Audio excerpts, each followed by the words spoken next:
श्री असदुद्दीन ओवैसी जी। मोहतरम जनाब चेयरमैन साहब, आपका बेहद शुक्रिया कि आपने मुझे एक अहम दस्तूरी तरमीमी बिल पर बोलने का मौका फराहम किया। मोहतरम चेयरमैन साहब, मैं आपकी जानिब से बरसर इख्तिदार जमात को मुबारकबाद देना चाहता हूँ कि आज उन्होंने जो दस्तूरी तरमीमी बिल को लाया है, आप शाबानों के उस कानून के लाने के नक्श कदम पर चल रहे हैं।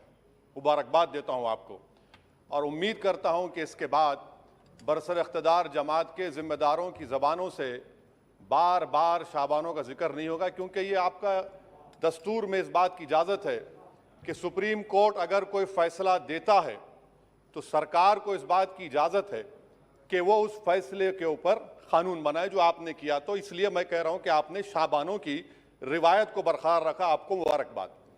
दूसरी बात यह है जनाब चेयरमैन साहब के बड़ी बड़ी बातें हुई कि ओबीसीज के लिए सरकार है। मैं इसको डिस्पेल करता हूं, एक्सपोज करता हूं। ये सरकार ओबीसीज के लिए नहीं है। क्यों नहीं है? National commission of scheduled caste, national commission of scheduled tribe जो है 338B में उनको जो इख्तियार दिया गया है वो प्लान एंड पार्टिसिपेट करने का। आप ओबीसी में एनसीबीसी करने के खाली एडवाइस करना, यहां पर प्लान और पार्टिसिपेट है ही नहीं। तो ये आपका एक्सपोज करता है आपकी हिपोक्रेसी को और आपकी मुनाफिकत को। दूसरी बात यह है कि रोहिणी कमीशन ने कहा कि 10% ओबीसी 50% रिजर्वेशन को हासिल कर रहे हैं और 20% जाते हैं, इनको कुछ नहीं मिल रहा है। तो सब कैटेगराइजेशन क्यों नहीं कर रहे आप? अगर आप ओबीसीज के लिए हैं तो उन मखसूस कास्ट के लिए आप हैं, आप तमाम ओबीसीज के लिए नहीं है। ये आप ही का रोहिणी कमीशन ने आया है। तो सब कैटेगराइजेशन आप करेंगे नहीं करेंगे? तीसरी बात यह है कि सर ये कैसा बात है कि अगर रियासत तेलंगाना में जो मुसलमानों की बैकवर्ड कास्ट है उनको रिजर्वेशन मिलता है मगर सेंट्रल लिस्ट में उसका जिक्र नहीं होता। तो एक ऐसा कानूनी मैकेनिज्म बनाने की जरूरत है कि अगर किसी स्टेट और रियासत में वो ये तय करती है कि ये हमारे स्टेट की ओबीसी है तो सेंट्रल लिस्ट में उसका रिफ्लेक्ट होना चाहिए। मिसाल के तौर पर बिहार में सुरजापुरी जात का जिक्र ही नहीं है सेंट्रल लिस्ट में, तो इसका हुकूमत करेगी नहीं करेगी। चौथी बात यह है कि आप क्यों डर रहे हैं? नरेंद्र मोदी की सरकार क्यों डर रही है? 50% को क्रॉस करिए ना। जब प्यार किया तो डरना क्या, तोड़ जाइए 50% को। क्यों 50% को डर रहे हैं आप?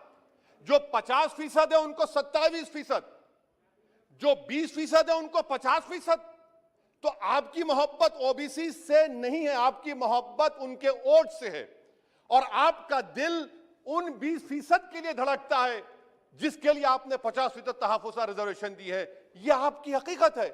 पांचवी बात यह है स्पीकर साहब कि हम हुकूमत से मुतालबा कर रहे हैं कि प्रोएक्टिवली नरेंद्र मोदी की सरकार 50% सीलिंग को तोड़िए, निकलिए। आप क्यों नहीं करना चाहते? करने की जरूरत है, डेटा है, एम्पिरिकल एविडेंस है बैकवर्डनेस का। वो 50%, 27% कैसा दे रहे हैं, गलत है। छठी बात यह है कि सर ये एक सुनहरा मौका है कि आप इस तरह का कानून बनाइए, 50% लिमिट को क्रॉस करिए और ओबीसी समाज से सही मानों में इंसाफ करिए। सर एक और बात, आज ही के दिन 1950 10 अगस्त को प्रेसिडेंशियल ऑर्डर हमने निकाला था, बड़ा तारीखी दिन था जिसमें हमने शेड्यूल्ड कास्ट को रिजर्वेशन दिया। मेरा हुकूमत से मुतालबा है, मैंने कांग्रेस की हुकूमत थी वहां बैठता था मैं, आज यहां बैठकर भी तीसरी मर्तबा कह रहा हूं कि 1950 का प्रेसिडेंशियल ऑर्डर रिलीजन के बुनियाद पर बनाया गया जो राइट टू इक्वालिटी के खिलाफ है, जो राइट टू इक्वालिटी के खिलाफ है। एक सुनहरा मौका आपके पास आया है कि उसको रिलीजन न्यूट्रल करिए। जब शेड्यूल्ड कास्ट में हिंदू, बौद्ध और सिख आ सकते हैं तो दलित मुसलमान, दलित क्रिश्चियन क्यों नहीं आ सकते? सच्चर कमेटी गवर्नमेंट की कमेटी, उसमें जिक्र लिखा है। आप वो नहीं करना चाहते, आप नहीं करेंगे तो देख रहे उत्तर प्रदेश का अंसारी देख रहा है, उत्तर महाराष्ट्र के वो पसमानदा मुसलमान देख रहे हैं कि क्या तमाशा आप लोग करते हैं। यहां वहां चले जाते हैं, वहां के यहां आते हैं और हम लोग बीच में फंसे हुए रहते हैं। सर छठी बात यह है, सातवीं बात यह है कि मैं हुकूमत से इस बात का मुतालबा कर रहा हूं कि 1950 प्रेसिडेंशियल ऑर्डर को रिलीजन न्यूट्रल किया जाए। अच्छा, ओबीसी की आपकी सरकार है, 89 सेक्रेटरीज हैं, कितनी ओबीसी है बताइए? 89 सेक्रेटरीज में 5 अगस्त 2009 को एक भी ओबीसी सेक्रेटरी नहीं था। एक शेड्यूल कास्ट और 3 एसटी थे। मुबारक हो आपको, आपकी मोहब्बत ये है, डेटा कह रहा है, मैं नहीं कह रहा हूं, आप मुझे झूठ साबित कर दीजिए।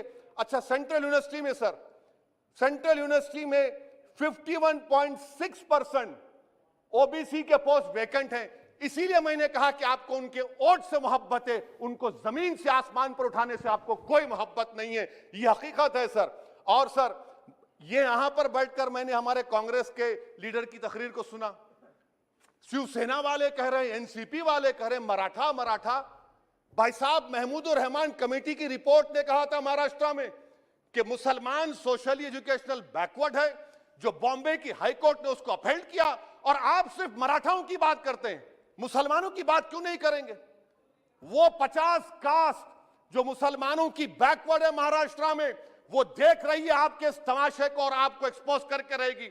आप उनकी बात ही नहीं करते। मराठाओं को जरूर दीजिए, मगर आपके इस बड़े दिल में क्या उन गरीब मुसलमानों के लिए धड़कता हुआ दिल नहीं है कि हम सिर्फ भिखारी हैं, आपका वोट हासिल करेंगे, आपको नेता बनाएंगे, मुख्यमंत्री बनाएंगे, प्रधानमंत्री बनाएंगे, और हमको क्या मिलेगा? इफ्तार की दावत और मुंह में खजूर, रिजर्वेशन नहीं मिलेगा हमको। ये कौन सा इंसाफ है सर? इसीलिए ये इनकी मुनाफिकत है, इसीलिए हम हुकूमत से मुतालबा करते। अच्छा, हैरत की बात यह कि सुप्रीम कोर्ट के जिस फैसले को ओवरकम करने के लिए यहां पर यह बिल लाया गया, सुप्रीम कोर्ट ने कह दिया कि मराठाओं के बारे में सोशली एजुकेशनल बैकवर्डनेस नहीं दिख रहा है। आप कैसे दिखाएंगे बताइए? ये महाराष्ट्र के 50 मुसलमान बरादरियां देख रही हैं। इसीलिए हम हुकूमत से कहना चाहते हैं कि, और मोदी सरकार से, कि आप ओबीसीज के अपलिफ्टमेंट के लिए नहीं हैं, आप मजलूम के साथ नहीं हैं, आप कमजोर के साथ नहीं हैं, आप बेरोजगार के साथ नहीं है।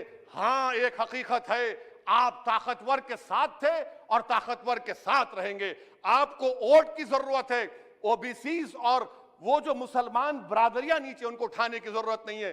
स्पीकर साहब, ये बिल यकीनन अच्छा है, मैं इसकी तायीद करता हूं। और गालिब ने बड़ा खूब कहा था कि ये जो तमाशा मैं देखता हूं कि बगीचे अतफाल है, दुनिया मेरे आगे, होता है सब शब रोज, तमाशा मेरे आगे। शुक्रिया सर।